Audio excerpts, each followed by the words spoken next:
प्रधानमंत्री नरेंद्र मोदी आज उद्योग जगत की प्रमुख हस्तियों, बैंकर्स और अर्थशास्त्रियों के साथ बैठक कर वैश्विक आर्थिक हालातों पर चर्चा करेंगे। बैठक में उद्योगपतियों, बैंकर्स और अर्थशास्त्रियों के साथ वैश्विक अर्थव्यवस्था में हाल की घटनाओं और इनमें भारत के लिए पैदा अवसरों पर विचार विमर्श किया जाएगा। चीन की अर्थव्यवस्था में नरमी के चलते वैश्विक बाजारों में उठापटक के बीच यह बैठक हो रही है।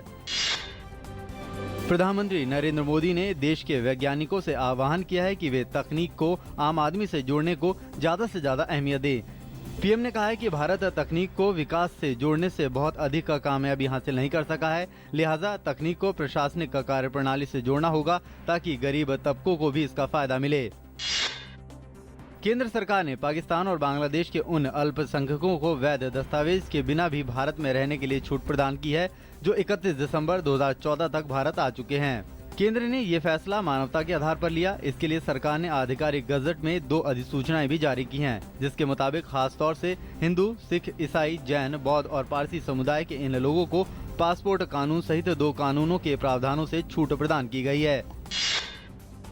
भारत और पाकिस्तान के बीच बुधवार को नई दिल्ली में सीमा सुरक्षा बल के महानिदेशक स्तर की बैठक होगी। भारतीय पक्ष का नेतृत्व सीमा सुरक्षा बल के महानिदेशक देवेंद्र कुमार पाठक करेंगे, जबकि पाकिस्तानी पक्ष का नेतृत्व पंजाब क्षेत्र के रेंजर महानिदेशक मेजर जनरल उमर फारूक बुर्की करेंगे।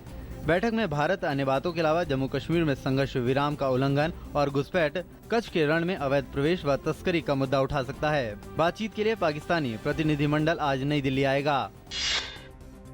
बिहार में नीतीश कुमार के नेतृत्व वाले महागठबंधन को बड़ा झटका लगा है।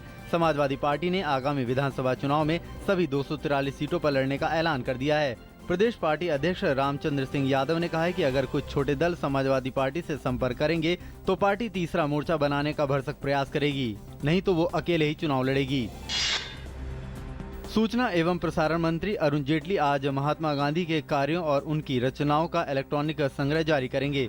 प्रकाशन विभाग द्वारा प्रकाशित महात्मा गांधी के संग्रहित कार्यों में 30 जनवरी 1948 तक के महात्मा गांधी से जुड़े तमाम दस्तावेजों को शामिल किया गया है। इंदिरा गांधी अंतर्राष्ट्रीय हवाई अड्डे पर एयर इंडिया का एक विमान तकनीकी खराबी की वजह से आपात स्थिति में उतारा गया और फिर उसके एक पहिए में आग लग गई, जिसकी वजह से बाहर निकलते समय 5 यात्री मामूली तौर पर घायल हो गए। खबरों के मुताबिक विमान में 159 यात्री थे और सभी सुरक्षित हैं। भारत संचार निगम लिमिटेड BSNL ने अगले महीने की 1 तारीख से अपने सभी ब्रॉडबैंड उपभोक्ताओं के लिए बिना किसी अतिरिक्त शुल्क के ब्रॉडबैंड की न्यूनतम गति 2 मेगाबाइट प्रति सेकंड करने का फैसला किया है।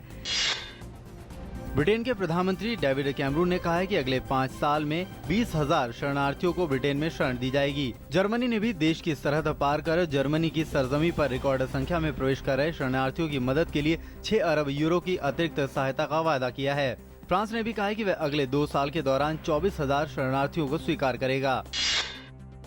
फ्रांस के राष्ट्रपति फ्रांसुआ ओलांदा ने सीरिया में चरमपंथी संगठन इस्लामिक स्टेट पर हवाई हमले की तैयारी शुरू करने का आदेश दिया है। उन्होंने कहा है कि सीरिया में हमले से पहले वहां मंगलवार को हवाई सर्वेक्षण किया जाएगा, लेकिन उन्होंने जमीन पर सैनिक उतारने से इनकार किया। उन्होंने कहा कि फ्रांस समेत अन्य देशों में चरमपंथी हमलों की योजना सीरिया में बनाई गई थी। अफगानिस्तान में हेरात प्रांत में बड़ी संख्या में स्कूली छात्राओं को अस्पताल में भर्ती कराना पड़ा। खबरों के मुताबिक जहरीली गैस के रिसाव से इन छात्राओं की तबीयत खराब हो गई थी। भारत के पुरुष टेनिस स्टार लिएंडर पेस अपनी स्विस जोड़ीदार मार्टिना हिंगिस के साथ अमेरिकी ओपन के मिश्र युगल वर्ग के सेमीफाइनल में पहुंच गए हैं। पुरुष युगल में भारत के रोहन बोपन्ना और रोमानिया के फ्लोरेन मोर्जिया की जोड़ी क्वार्टर फाइनल में पहुंच गई है। मिश्र युगल मुकाबले में भारत के रोहन बोपन्ना और उनकी चीनी ताइपे जोड़ीदार यंग जैन चैन ने फिनलैंड के हेनरी कॉन्टिनेन और चीनी ताइपे के सू वी हैसी को सीधे सेटों में हराकर सेमीफाइनल में प्रवेश कर लिया। यूएस ओपन टेनिस टूर्नामेंट के महिला एकल के क्वार्टर फाइनल मुकाबले में बुधवार को सेरेना और वीनस विलियम्स आमने सामने होंगी। सेरेना क्वार्टर फाइनल में अपनी बड़ी बहन वीनस का सामना करेंगी, जिन्होंने एस्टोनिया की क्वालिफायर एनेट कोंटावेट को 6-2, 6-1 से हराया था। हरियाणा सरकार ने मुक्केबाज विजेंदर सिंह को प्रोफेशनल मुक्केबाजी में हिस्सा लेने की अनुमति दे दी है। ओलंपिक में कांस्य पदक विजेता विजेंदर पिछले सप्ताह अभ्यास के लिए लंदन रवाना हो गए थे, जहां वो क्वींसबेरी प्रमोशन के साथ अभ्यास करेंगे। उम्मीद की जा रही है कि विजेंदर की पहली प्रोफेशनल फाइट अक्टूबर में आयोजित की जाएगी। आज विश्व साक्षरता दिवस है। 1951 में जहां भारत में साक्षरता दर 18% थी, वहीं 2011 में बढ़कर 74% हो गई है। लेकिन विश्व के तमाम देशों के मुकाबले निरक्षर लोगों की सबसे अधिक तादाद भारत में ही है।